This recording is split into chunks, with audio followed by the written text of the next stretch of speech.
Welcome back, Python developers, to day 66 of our 100 Days of Python series. Today, we're going deeper into Flask for web development.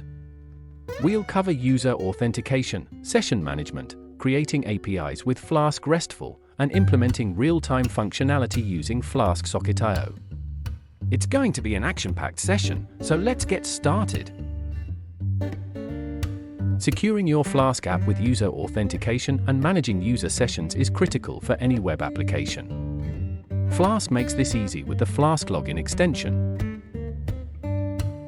Install Flask Login. Set up user model.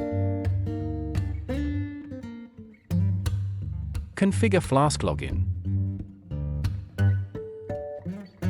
Create login and logout views.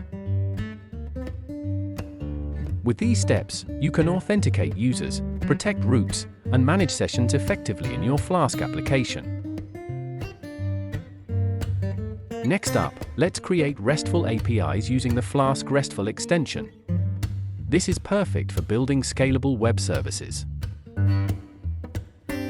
Install Flask-Restful. Create a basic API. Add more endpoints. Here, we built a simple RESTful API that returns a greeting and allows you to fetch user data by ID.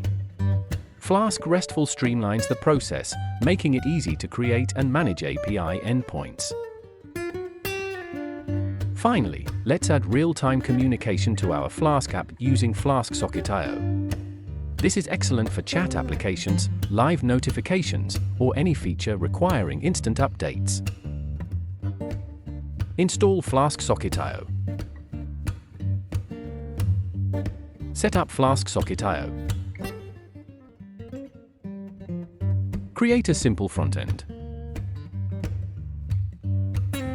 Now, with Flask-SocketIO, you can create real-time features like chat applications that allow users to interact instantly. This brings dynamic, live functionality to your web apps. That's all for day 66.